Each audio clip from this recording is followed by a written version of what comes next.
video? It's the boy Jeameave, back again with Views from the Heart, and today we got a 2015 third generation Mercedes-Benz ML350 W166. Again, a lot of words, but I'm gonna break down to you a little bit. ML350, basically it's an ML class SUV, and 350 stands for the 3.5 liter V6, which is pushing 302 horsepower and 273 pound-feet of torque, which is mated to a 7-speed Steptronic automatic transmission. W166 is the chassis designation of this vehicle, just like how the C63, although that's the name, you know, they have a, you know, like a W204 and things of that nature. Just like how the C63 has a W2, 3, 4, and 5 generation.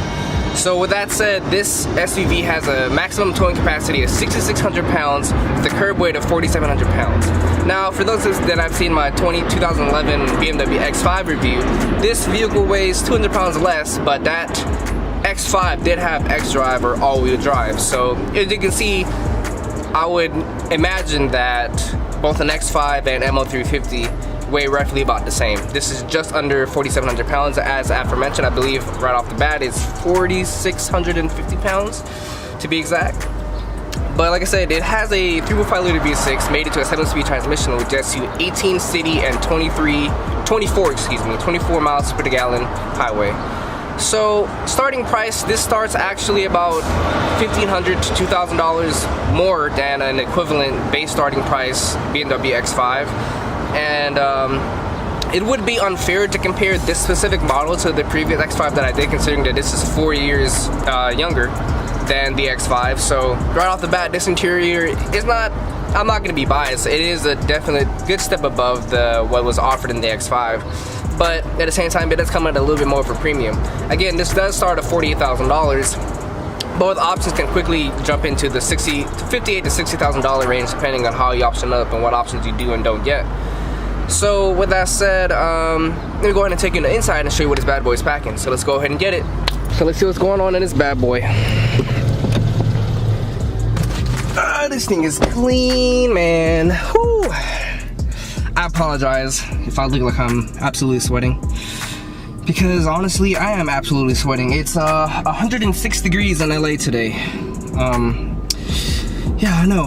I'm surprised myself, but I love it when it's hot, so I'm not complaining. I actually really do enjoy the heat, but it's very hot. So my fellow Los Angelinos, be safe, drink enough water, stay hydrated, take care of your pets, make sure they have enough water, because you know, we don't need no mistakes, no oopsies, none of that today. Let's just enjoy this beautiful weather, and you know, let's get popping. So we'll see what's bracking in this Mercedes ML350 2015 W166. This interior is lovely, honestly. I'm not gonna lie, it is a step above the 2011 X5 that I did, but again, this is 4 years younger, 4 years newer, however you want to state it. The interior is very lovely, it's very clean. It definitely gives off a nice sense of class. It exudes luxury, very comfortable seats, leather wrapped all around except for the dash. Like I said, I'm a little disappointed in that, and honestly, the only car that I've really seen that in terms of the leather wrap dash are, like, you know, your CLs, your S classes, and the SRT Jeep Grand Cherokee that I did. Again, this is a pretty large vehicle. It weighs just under 4,700 pounds. Leather wrapped interior all around, pretty much everywhere you touch. The materials, brushed aluminum, some hard plastics that feel nice to touch. You know, everything is really clean, svelte. And to be quite honest, this is just like how I would say the X5 is the Santa Monica soccer mom car. This is the Beverly Hills soccer mom car. You see these predominantly in Beverly Hills, Brentwood areas, West LA. I don't know what it is, just geographically speaking anyway. You know, you tend to see the X5s more on the beachy side, and you tend to see these more on a little bit more inland. But you see a good mixture of both, obviously. And like I said, I have absolutely no idea how this drives it, but the interior is definitely nice. I'm extremely comfortable in here. There's not really much negatives I can think of, besides the fact that this only has a sunroof, although be it a little bit decently large. I do believe, if I remember correctly, the X5 that I did had a panoramic, or at least a very large sunroof. So this is not comparable in terms of the sunroof of that size. But you know, you have your sunglass holder there for, you know, your peoples that love wearing sunglasses, things of that nature. But you know, like I said, it's funny because the charcoal filter that Mercedes come with, Mercedes to me almost always all smell the same, and it's like a very, I wouldn't necessarily say geriatric, but it's a very particular smell, and it's very funny to me because literally every Mercedes I've ever been in really literally smells very, very similar, if not the same. Regardless of what setting is in here or anything like that, it's just smells the same. And you know, it's not necessarily a bad smell, but it just kind of gives off more of an antiquated appeal to me. I think Mercedes overall appeals more to not necessarily an older crowd, but possibly a more mature crowd in many respects. You know, for me, and in my opinion, from what I generally usually see, Mercedes, I usually see older people driving Mercedes. You know, Mercedes caters to a more luxury riding oriented crowd. You know, something smooth, not necessarily handling. Handling is second. Luxury and ride quality is first. And I feel that Mercedes, and at least in some of their vehicles, you know, like the top of the line AMG GTRs, things of that nature, and you know, you see your C63s, but they tend to, typically anyway, lose to the BMW equivalent when it comes to outright track handling performance. You know, I mean, is it really a noticeable difference? Probably not, because I mean, one, no one in the public is reasonably going to push those cars to the limit to where a couple of seconds off of a lap is reasonably going to matter, or a second or half a second or whatever, depending on the model. So, you know, it really boils down to what appeals to you more. A more handling oriented package or a more luxury oriented package, and I feel like Mercedes delivers on luxury more than they do in their driving dynamics. Like I said, just sitting here right now in park, this steering wheel is extremely light, and I already know I'm not going to be the biggest fan of that compared to the X5. The X5 had immaculate directional positional steering, which I can understand and feel what direction the steering wheel is in. In this one, I'm sitting here right now and I can't tell what direction the steering wheel is, or the wheels are dictated in, despite the fact that I'm turning it right now. I really feel oblivious to it right now. And you know, that's something where it's like I don't enjoy that at all. Or at least there should be an option to where, you know, if I put it into like a sport mode or something like that, it can change on a dime but not necessarily feel artificial. I don't know if that's necessarily possible yet, to be able to replicate light-handed steering to where I can turn this with my pinky, which I clearly am able to do. In the X5, you try to turn that with your pinky, you're probably gonna end up, you know, hurting yourself, to be quite honest. But I enjoy that feedback. That is something I genuinely enjoy. I genuinely like driving, and I genuinely like feeling. But, you know, I guess the market is dictating me to be a minority in that aspect, and, you know, it's something I guess I have to deal with. The market will always generally dictate what the majority of the people want, and it's unfortunate because just like with manuals, no one's really purchasing manuals, and manuals are on the way out. You know, people don't really realize how much money talks when it comes to business and what you expect from any particular business. If you don't like the way a certain company conducts its business, don't buy from them. And if enough people don't buy from them that feel the same way as you do, changes will happen. But, you know, that's a whole nother spectrum, a whole nother argument, a whole nother topic for people that, you know, just are either oblivious or indifferent to certain principles that certain companies enact. And, you know, there's power in numbers, and if enough people show the same respects or interests or concerns, companies will listen. But, you know, like I said, that's a totally different conversation, so let's get back to this Mercedes ML350 that we're sitting in. And honestly, there's not much to fault about this vehicle. I really can't think of much so far, at least in terms of the interior space. The back seating capacity is very adequate, it's very spacious, it's large in here. But I do feel as if the X5 was a little bit more spacious, at least in terms of the front legroom. I think that it's really hard to describe, you know, because I'm obviously only going off of how the vehicle made me feel. This does feel a little bit more compact, a little bit more svelte. The X5 feels a little bit more airy, a little bit wider, a little bit just not as close together. Don't get me wrong, I would be completely comfortable in here, even if it was 4 or 5 people in here. I feel like 5 people could reasonably sit in here comfortable, even for like an hour, you know, family trip or something like that. Again, there is ample space for, I believe, pretty much most, if not any body type.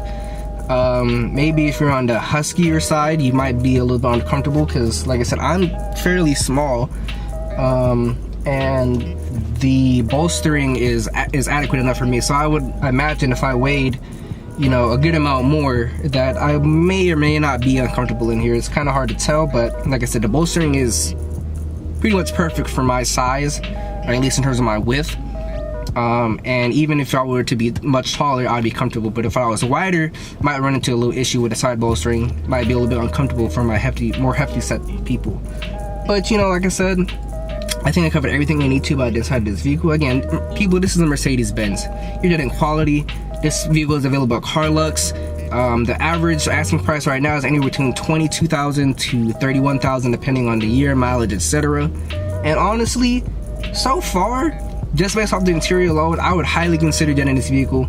I hope it drives a lot better than what the feedback giving me for the steering wheel standstill. Maybe it's just something that happens when you're at a standstill. Maybe the steering wheel, unless it's engaged in drive, is very loose. But other than that, you know, I understand what it is, so I'm not going to critique that too hard. But this interior is a lovely place to be in. This cabin is a lovely place to be in. There's not much to fault about it, and so let's go ahead and get on the road and let me tell you what it's like to drive this bad boy. Let's go ahead and get it. So what's it like driving the 2015 Mercedes-Benz ML350? Well, it was uneventful, but at least we heard the V6. You know, this is a large vehicle, people. You know, obviously it's 4,000 plus pounds. You definitely feel the weight, but I'm being pampered right now. It actually rides pretty well. How are you feeling there, Robert? Ride a shotgun again? Yeah. I should have went to the back. Honestly, it's okay. I know you enjoy the front now. You're gonna be in the front of every vehicle now. Nah. But with that being said, this is a 2015 Mercedes ML350, and the steering wheel is extremely light.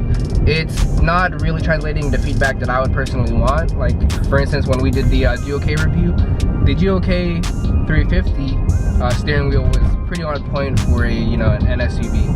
This is really more of your family oriented, your family hauler, your comfortable cruiser. I understand the kind of, you know, customer that this is trying to appeal to and appease to. And so far, it's really comfortable. The seats are one of the best feeling seats I've sat in before. How you feeling? I'm trying to get comfortable. Not pretty comfortable. No, yeah, everything is bolstered. You know, the material used in here is top notch. You know, I'm not a big fan of the soft touch plastic on the dash. I feel like I should see some leather there, you know, if I'm being honest. But again, this is the lower model. This is not like, you know, your ML63 or anything like that. But overall, this is nice. This is comfortable. This is definitely something that I can see myself personally owning.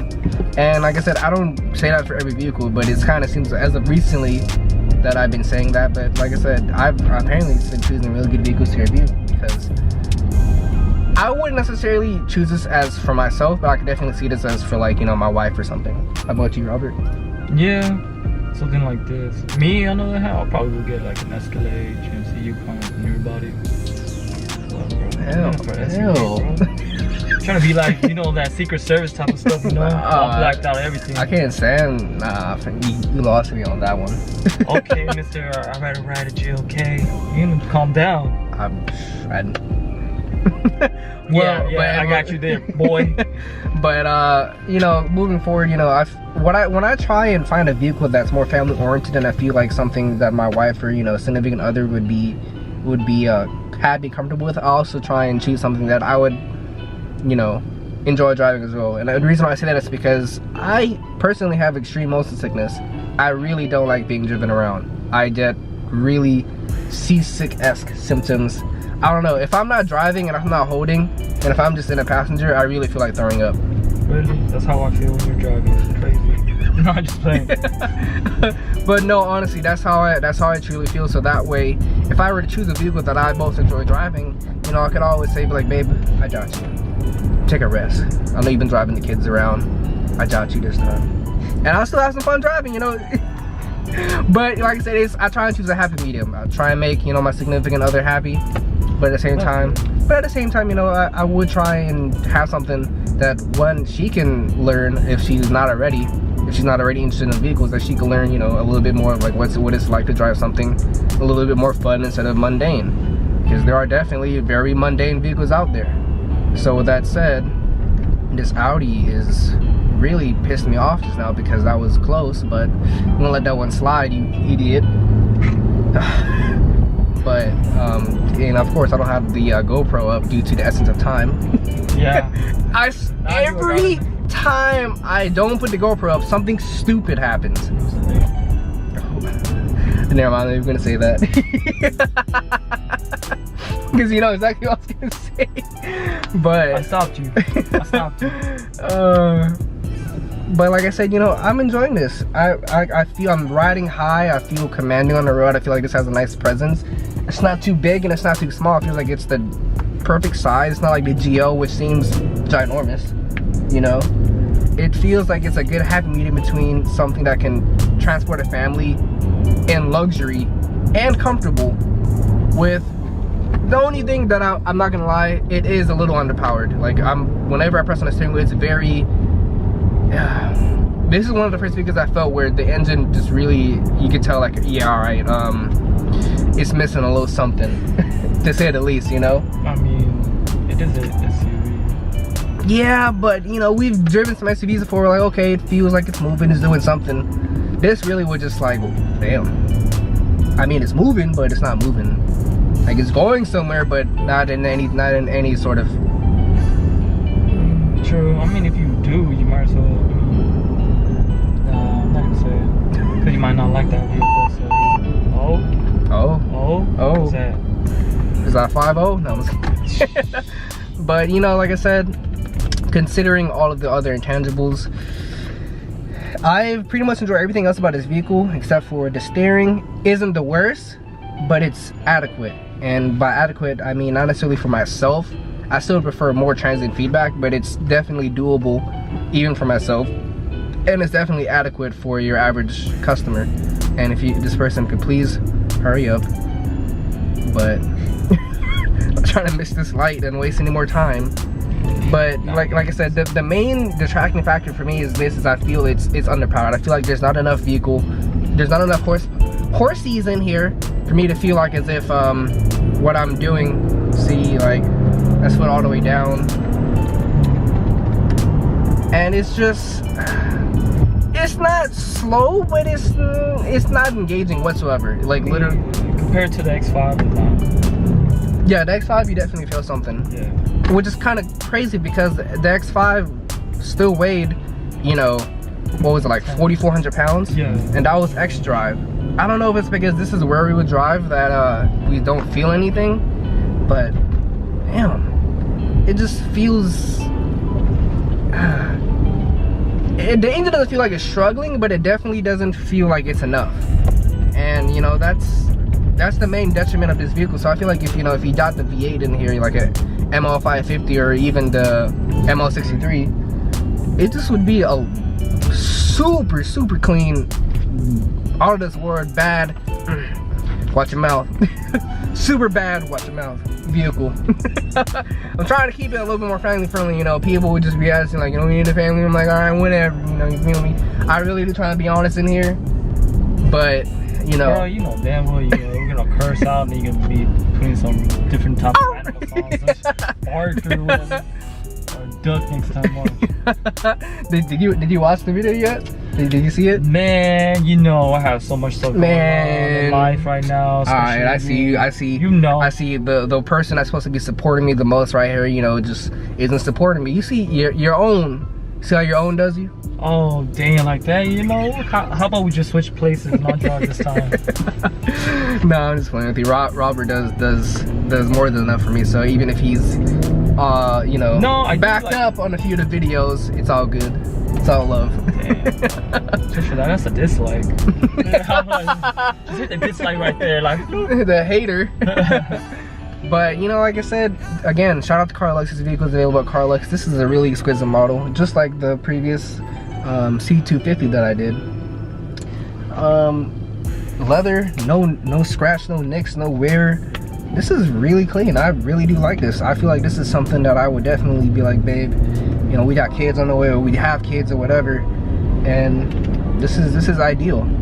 You know, it feels, again, I would like to do an you know, a newer F generation X5 to really give this a fair comparison, because I did the E70, or the last generation X5 compared to this, and that generation really had steering that I would love, but it didn't quite have the luxury and opulence that I would want when I'm spending my money. I try and be very particular with what I buy in terms of my vehicles, because I'm the kind of person that likes to keep my vehicles for a very long time.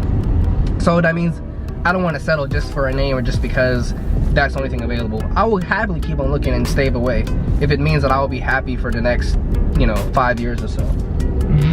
And I feel like I should, or it would behoove any of my viewers to do the same. Get what makes you happy, don't settle. It's your money.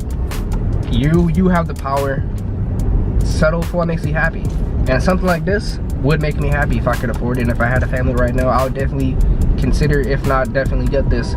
Like I said, that's also still contingent on how I'd feel with the newer X5, but this definitely has checked most of my marks. When I did this particular ML350, that's a little hard to say, because again, I would prefer a little bit more power. This is one of the first vehicles I've driven where I can honestly say it feels like it needs a little bit more. I feel like this can get you in some trouble here and there when you're used to a little bit more power in a different vehicle and you want to do certain maneuvers in traffic. You're not doing it in this. You need to take your time. This is a large vehicle. This is a big vehicle, and it moves like a big vehicle. And I think that's really the only negatives that I can say, because the interior is immaculate. You know, it's top notch. It's Mercedes quality. It's what I expect. It's what I would want. And there's really no complaints. How you feeling, Robert? I don't know, I feel like taking a nap. You're a much help. I'm like, bro. But see, here folks, it's comfortable enough to make you want to go to sleep. Yeah. And so, you know, if you got kids and like, in the back, put them in these seats. They'll probably still cry because they're kids, but you know, at least they'll be comfortable doing it. Just give them an iPad. Let them watch a show or something. See, here's the Father of the Year award to how to not pay attention to your kids. Yeah. Oh, I was like, yeah, you can keep that award. But with that said, again, this vehicle is available at Carlux. Shout out to Carlux right here in Inglewood, California, Los Angeles, California, right off the 105, off of Lenox and Hawthorne Boulevard. But yeah, this is your boy Jeameave. This is Views from the Heart. Thank you so much for watching. This vehicle gets a good thumbs up for me. I do enjoy it. I understand what it is, and it's something I'll consider owning, and it's possibly something you should look into as well. So with that said, this video is not coming to a close. Thank you so much for watching, and I'll see you in the next video. Have a blessed day, and I'm out.